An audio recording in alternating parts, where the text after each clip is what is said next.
आगे वाला क्वेश्चन जरा देखना। कह रहा है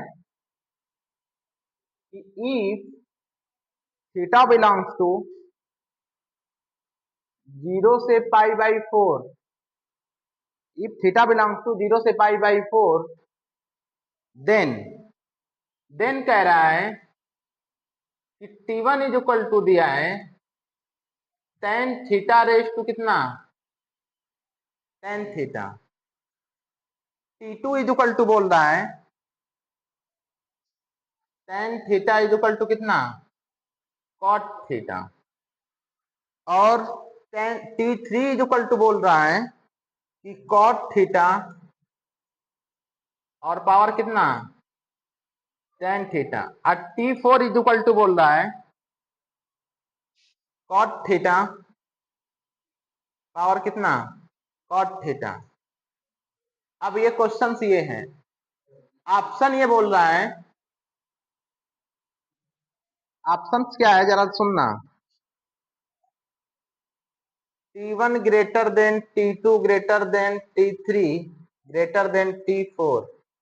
बी ऑप्शन बोल रहा है T4 greater than T3 greater than T2 greater than T1।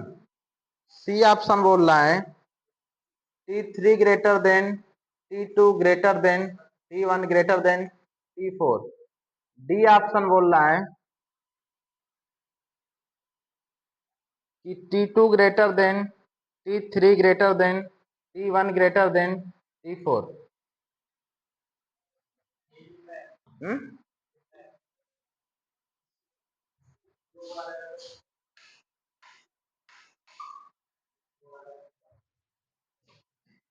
ये क्वेश्चन तो क्लियर आया है ना?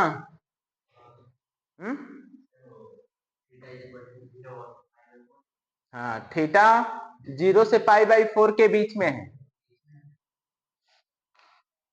अब जरा देखना इधर, ऐसे क्वेश्चंस को बता रहा हूं कैसे क्या करना पड़ेगा।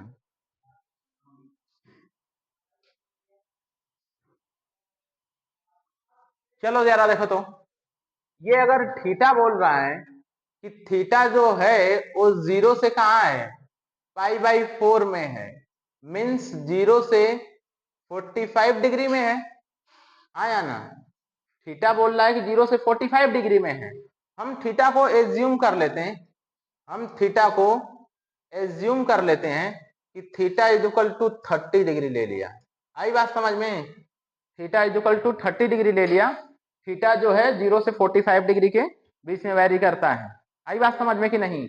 तो जरा आइए देखते हैं T1 का मतलब क्या हो जाएगा। यहाँ पे T1 का मतलब ये हो जाएगा कि tan 30 raise to tan 30, tan 30 raise to tan 30। और tan 30 की वैल्यू क्या होती है, 1/√3, 1/√3 के पावर 1/√3, यही ना?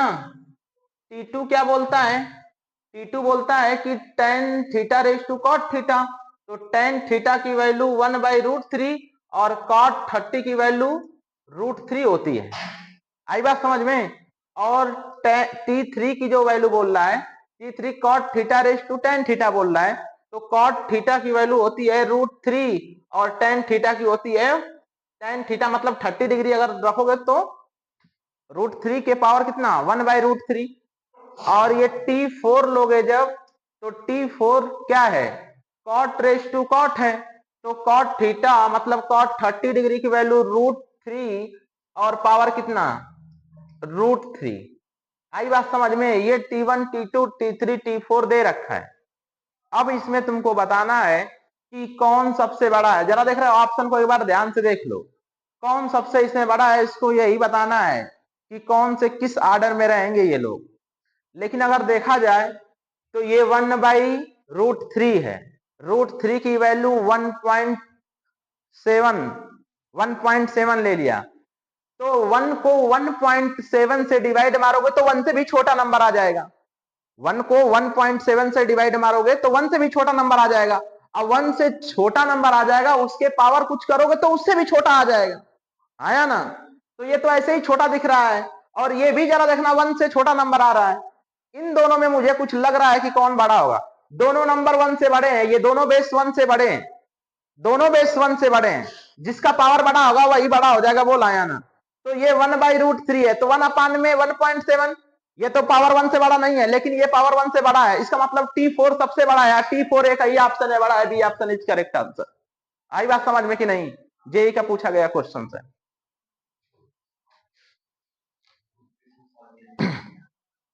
हो गया क्या?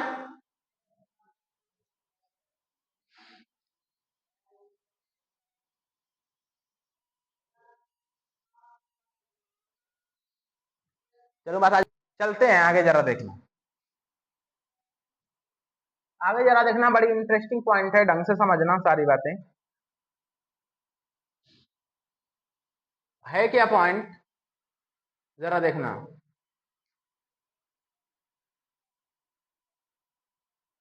Real definition of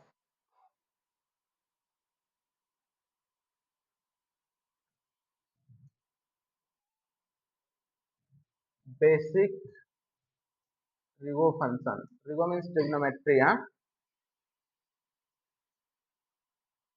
real definition of basic trigo function है ना, क्या है जरा उसको समझें। अभी तक जो हमने पढ़ा है कि sine theta is equal to ये P/H और cos theta is equal to B/H और tan theta is equal to P/B, है ना। अभी तक जो हमने पढ़ा है ये बस अपना काम चलाने के लिए पढ़ा था, बस sine theta is equal to P/H और cos theta is equal to B/H और tan theta is equal to P/B। ये सिर्फ हमने बस काम चलाने के लिए पढ़ा है, इनमें सच्चाइयां नहीं है, मतलब ये पूरी तरीके से सच नहीं है। ये हमने बस अपना काम निकालने के लिए पढ़ा है कि sine theta is equal to ऐसा होता है, cos theta is equal to ऐसा होता है, बट इसमें सच्चाई नहीं है। मैं थोड़ा सा हिंट करता हूं, जरा समझना। अगर sine theta is equal to P/H होता है, अगर मैं थीटा की जगह 90 रख देता हूं तो sign 90 is equal to P/H होगा। तो साइन 90 की वैल्यू 1 होते ही ये P/H हुआ, क्रॉस मल्टीप्लाई होते ही H is equal to P। Hypotenuse side कभी परपेंडिकुलर के इक्वल हो सकता है क्या? नहीं हो सकता। इसीलिए मैंने बोला कि ये सिर्फ और सिर्फ काम चलाने के लिए पढ़े हैं, इनमें सच्चाइयां ज्यादा नहीं है। आई बात समझ में कि नहीं? तो रियल कहानी क्या है, रियल बात क्या है, जरा उसको समझना, एकदम क्लियर कट दिखेगा आपको सारी बातें, है ना, क्लियर कट पता चलेगी सारी बातें आपको। तो जरा देखना, एक हम आर रेडियस का सर्कल ले लेते हैं। आर रेडियस का हमने क्या ले लिया, एक सर्कल ले लिया कार्टेशियन प्लेन पे, है ना। और उसमें हमने आर रेडियस का सर्कल लिया है, तो मान लो ओरिजिन को सेंटर समझ करके आर रेडियस ये ले लिया कि नहीं। और आर रेडियस पे कोई पॉइंट P है जो कि एक्स कामा क्या है, वाई। बोलो हाँ या ना, ये पॉइंट क्या है, एक्स कामा वाई। अगर ये पॉइंट एक्स कामा वाई है तो ये वाला जो हमारा डिस्टेंस है, ये वाला जो ये वाली जो लाइन है, ये वाई को रिप्रेजेंट करेगी कि नहीं, ये। और यहां से ये एक्स को रिप्रेजेंट करेगा, बोलो हाँ या ना। तभी ये पॉइंट हमारा बना है क्या, एक्स कामा वाई। बोलो, यहां तक बात समझ में आ रही है? अगर मान लो कि मैंने इसको अगर थीटा ले लिया और ये 90 है, तो 90 के सामने वाली साइड हाइपोटेन्यूज तो होती है, और थीटा के सामने वाली साइड परपेंडिकुलर है। अगर आपसे कोई पूछे कि sine theta is equal to क्या होता है, तो मैं क्या बोलूंगा, परपेंडिकुलर अपन हाइपोटेन्यूज।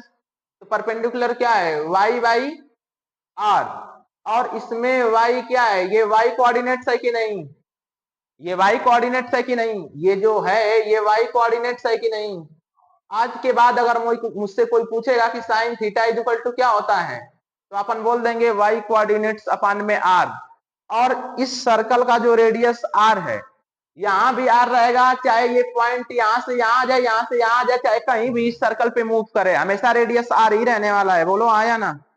तो sine theta is equal to, अब कोई पूछेगा तो हम बोलेंगे Y coordinates upon R means radius, है ना। अगर तुमसे अगर कोई पूछता है कि कॉस थीटा क्या होगा, तो कॉस थीटा क्या होता है, बेस अपान में, कॉस थीटा क्या होता है, बेस अपान में हाइपोटेन्यूज होता है कि नहीं। तो बेस अपान में हाइपोटेन्यूज, इसका मतलब एक्स बाई आर होता है। तो यहां से हमें पता चला कि cos theta is equal to होता है एक्स कोऑर्डिनेट बाई क्या, आर, एक्स कोऑर्डिनेट बाई क्या, आर होता है। यहां तक बात समझ में आई कि नहीं? अगर मान लो कोई तुमसे टेन थीटा पूछ देगा तो टेन थीटा क्या होता है, sine theta by cos theta. दोनों को डिवाइड मारोगे आर से, आर चला जाएगा, वाई कोऑर्डिनेट अपान में कितना, एक्स कोऑर्डिनेट। बोलो आया ना? यहां तक ये बात सच हुई। अब जाके सच्चाई पता चली कि sine theta is equal to y coordinates upon r होता है। आई बात समझ में कि नहीं? और cos theta is equal to x coordinate upon में क्या होता है, आर होता है। और tan theta is equal to y coordinate में क्या होता है, एक्स कोऑर्डिनेट। आई बात समझ में? अब जरा देखना और क्लियर करता हूं मैं। अगर मान लो ये रेडियस जो है इस एक्स एक्सिस से मूव करते करते थीटा एंगल में पहुंचा, तब ये थीटा एंगल बना। अगर कल को आप ही जरा सोचना, ढंग से बात सोचना, एक एक बात पे विचार करना। कल को यही पॉइंट पे मूव करते करते यहां पे आ गई। कहां पे आ गया, यहां पे आ गया। तो आज के दिन में थीटा तो जीरो हो जाएगा, मूव करते करते आ गई तो एक्स एक्सिस पे। तो चलो जरा देखते हैं, कुछ चीजें बात करते हैं अपन, कुछ चीजें बात करते हैं। जरा देखना, अगर मूव करते करते ये पॉइंट अगर एक्स एक्सिस पे आ गई तो ये एंगल तो जीरो हो जाएगा। तो कॉस थीटा अगर इज इक्वल टू निकालूंगा मैं, और ये पॉइंट मूव करते करते जिस दिन यहां आ जाएगी तो एक्स एक्सिस पे वाई जीरो होता है कि नहीं, एक्स एक्सिस पे वाई जीरो होता है। तो ये जो एक्स एक्सिस यहां आएगा मूव करते करते, तो इस सर्कल का ये तो रेडियस ही रहेगा, और आज के दिन ये आर बन जाएगा, और वाई इस पे क्या हो जाएगा, जीरो हो जाएगा। इसका मतलब इस पॉइंट पे एक्स कोऑर्डिनेट आर है और वाई कोऑर्डिनेट क्या है, जीरो है। अब हम यहाँ पे कॉस थीटा निकालते हैं इस पॉइंट पे, तो ये पॉइंट मूव करते करते जब यहां आ गया तो एंगल तो जीरो हो गया ना।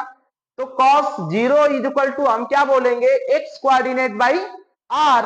और यहाँ पे एक्स कोऑर्डिनेट क्या है, आर है। तो आर अपान में क्या बोलेंगे, आर, और ये कट करके क्या आ जाएगा, वन। इसलिए दुनिया वाले बोलते हैं कि कॉस जीरो डिग्री की वैल्यू वन होती है। आई बात समझ में कि नहीं? अब जरा सुनना, अब जरा सुनना जरा इधर। अगर यही पॉइंट ऐसे मूव करते करते करते करते अगर इस पॉइंट पे आ गया, तो ये पॉइंट एक्स एक्सिस से मूव करते करते अगर एक्स एक्सिस पे आ गया, तो एक्स एक्सिस से 90 डिग्री का एंगल बन जाएगा कि नहीं। और जैसे ही ये पॉइंट मूव करते करते ये वाई एक्सिस पे आ जाएगा, तो वाई एक्सिस पे एक्स तो जीरो होता है, और जैसे ही ये वाई एक्सिस पे आ गया तो ये भी तो रेडियस है सर्कल की, तो ये वाई है, तो वाई की वैल्यू यहां भी आर दिख गई। अगर हम अगर इसी पॉइंट को मूव करते करते यहां पे भेज दिया तो एंगल 90 बन गया कि नहीं। अगर यहां से अपन पता करते हैं कि साइन 90 डिग्री क्या होगा, साइन 90 डिग्री क्या होगा, तो जरा देखना, साइन 90 डिग्री क्या होता है, वाई कोऑर्डिनेट अपॉन आर। तो वाई कोऑर्डिनेट क्या है आज के दिन में, आर दिया है, तो वाई कोऑर्डिनेट अपॉन आर किया, तो ये आर से आर कट के कितना दे दिया, वन। इसलिए लोग बोलते हैं कि साइन 90 की वैल्यू वन होती है। आई बात समझ में? अब जरा देखना, जब ये कॉस जीरो डिग्री इस पे निकाला, तो यहीं पे अपन साइन जीरो भी निकाल लेते हैं। साइन जीरो जब निकालूंगा, तो साइन जीरो इस पॉइंट पे जब निकालूंगा तो क्या होता है, वाई कोऑर्डिनेट अपॉन आर होता है। तो वाई कोऑर्डिनेट कितना है इस पॉइंट पे, जीरो, और जीरो अपॉन आर करूंगा तो साइन जीरो डिग्री कितना निकल के आ जाएगा, जीरो निकल के आया कि नहीं। इसलिए साइन जीरो डिग्री की वैल्यू क्या होती है, जीरो होती है। आई बात समझ में? और कॉस जीरो डिग्री की वैल्यू कितना होती है, वन होती है। और साइन 90 की वैल्यू कितना होती है, वन। यहां तक मैं उम्मीद करता हूं कि समझ में आता होगा। अच्छा, जिस दिन आप यही सोचना, धीरे धीरे बात समझते जाना, जिस दिन यही पॉइंट, जिस दिन यही पॉइंट घूमते घूमते मूव करते करते जब यहां पे आ जाएगी, ये इस पॉइंट पे आ जाएगी, तो इसका कोऑर्डिनेट क्या होगा, बोलो जरा। आर कामा जीरो होगा कि नहीं, मतलब माइनस का दे देना। रेडियस तो वैसे कभी निगेटिव नहीं होती है, लेकिन डायरेक्शन में माइनस आर कामा जीरो बोलेंगे कि नहीं। तो जब इसको माइनस आर कामा जीरो बोलेंगे, तो जरा देखना, तो यहां से एक्स एक्सिस से यहां तक यहां जाने में 180 डिग्री का एंगल बनाया कि नहीं, 180 डिग्री का बनाया। तो जरा देखना, अगर मान लो कोई तुमसे पूछे कि साइन 180, जरा देखना सारी बात को ये सही सही प्रूफ करेगा, रियल डेफिनेशन यही है। अब सारी बात जरा देखना, तो साइन 180 डिग्री क्या होता है, साइन थीटा इक्वल टू होता है वाई कोऑर्डिनेट अपॉन आर।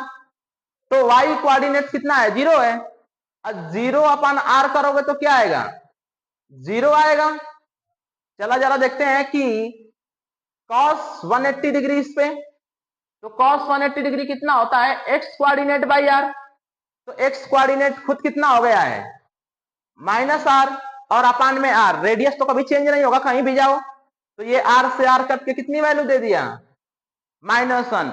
इसलिए cos 180 डिग्री को क्या बोलते हैं, -1। यहां तक बात समझ में आई कि नहीं, ये भी बात नहीं समझ पाए, समझ रहे हो कि नहीं समझ रहे हो, समझ में आ रही है बात। अच्छा, अब एक चीज और समझे जरा, एक चीज और समझे कि ये जो होता है, जानते भी होगे फिर भी मैं बता देता हूं, ये जो होता है वो फर्स्ट क्वाड्रेंट होता है, और ये जो होता है सेकेंड क्वाड्रेंट होता है, और ये क्या होता है गौरव, थर्ड क्वाड्रेंट, और ये क्या है, फोर्थ क्वाड्रेंट है कि नहीं। तो साइन थीटा आप देख रहे हो तो पूरा टोटली किसके ऊपर डिपेंड है, वाई के ऊपर डिपेंड है कि नहीं। वाई चेंज होगा तब जाके साइन चेंज होगा, मतलब चेंज होने का मतलब पॉजिटिव निगेटिव। रेडियस तो इस पूरे सर्कल में कहीं कुछ चेंज नहीं होने वाला, होगा क्या, नहीं होगा। तो इसका मतलब फर्स्ट क्वाड्रेंट में साइन हमेशा पॉजिटिव में रहेगा, साइन थीटा हमेशा पॉजिटिव रहेगा क्योंकि वाई पॉजिटिव रहेगा। तो फर्स्ट क्वाड्रेंट में ऑल ट्रिग्नोमेट्रिक रेशियो पॉजिटिव में ही रहेंगी, चाहे वो साइन हो या फिर कॉस हो या फिर टेन हो या कॉट हो या कोसेक हो या फिर सेक हो। आई बात समझ में कि नहीं, सारे पॉजिटिव हैं। अगर सेकेंड क्वाड्रेंट में जाऊं तो सेकेंड क्वाड्रेंट में एक्स निगेटिव होता है और वाई पॉजिटिव होता है, अरे हाँ या ना, वाई तो पॉजिटिव होता है ना। और साइन टोटल डिपेंड है किसके ऊपर, वाई के ऊपर। इसका मतलब कि जरा इधर देखना, ये फर्स्ट क्वाड्रेंट में ऑल ट्रिग्नोमेट्रिक रेशियो पॉजिटिव होती है, ऑल पॉजिटिव, बोलो हाँ या ना। और जब सेकेंड क्वाड्रेंट में आएंगे तो सेकेंड में एक्स निगेटिव होता है और वाई पॉजिटिव होता है, और वाई टोटल किसके ऊपर डिपेंड है, ये साइन। तो इसका मतलब सेकेंड क्वाड्रेंट में साइन साइन पॉजिटिव होगा कि नहीं। अगर साइन पॉजिटिव है तो साइन का रेसिप्रोकल कोसेक होता है, वो भी पॉजिटिव रहेगा, हाँ या ना। नहीं समझ पा रहे हो गौरव, नहीं आ रहा है समझ में, हाँ। और बाकी अगर कॉस की बात की जाए तो कॉस किसके ऊपर डिपेंड है, एक्स के ऊपर, और एक्स इसमें निगेटिव होता है तो कॉस निगेटिव हो जाएगा।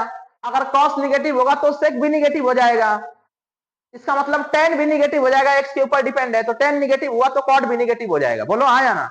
इसका मतलब फर्स्ट क्वाड्रेंट में ऑल ट्रिग्नोमेट्रिक रेशियो पॉजिटिव होती है, सेकंड में सिर्फ और सिर्फ साइन होता है, और साइन अगर पॉजिटिव है तो उसका रेसिप्रोकल कोसेक होता है, वो भी पॉजिटिव रहेगा, हाँ या ना। थर्ड क्वाड्रेंट में अगर देखा जाए, थर्ड क्वाड्रेंट में अगर देखा जाए तो थर्ड क्वाड्रेंट में एक्स कोऑर्डिनेट कैसा होता है, निगेटिव, और वाई कोऑर्डिनेट भी कैसा होता है, निगेटिव। तो इसका मतलब थर्ड क्वाड्रेंट में दोनों वाई भी निगेटिव और एक्स भी निगेटिव, दोनों निगेटिव है, टेन तो पॉजिटिव होगा, टेन पॉजिटिव होगा, बाकी कॉस और साइन दोनों के दोनों निगेटिव होंगे, बोलो हाँ या ना। इसका मतलब अगर इसमें थर्ड में अगर टेन पॉजिटिव होगा तो कॉट भी पॉजिटिव होने वाला है, बोलते भी नहीं, होगा कि नहीं होगा। और फोर्थ क्वाड्रेंट में एक्स कैसा होता है, पॉजिटिव होता है, और वाई निगेटिव होता है, तो एक्स पे डिपेंड करता है कॉस थीटा। इसका मतलब फोर्थ क्वाड्रेंट में क्या होगा, फोर्थ क्वाड्रेंट में कॉस थीटा पॉजिटिव होगा, और कौन होगा इसके साथ साथ, सेक भी पॉजिटिव होगा। आई बात समझ में कि नहीं, मींस फर्स्ट क्वाड्रेंट में ऑल ट्रिग्नोमेट्रिक रेशियो पॉजिटिव होते हैं, सेकेंड क्वाड्रेंट में साइन होता है, अगर साइन होगा तो उसका अपोजिट कोसेक भी होगा, और थर्ड क्वाड्रेंट में टेन पॉजिटिव होता है और कॉट पॉजिटिव होता है, और फोर्थ क्वाड्रेंट में कौन होता है, कॉस और सेक।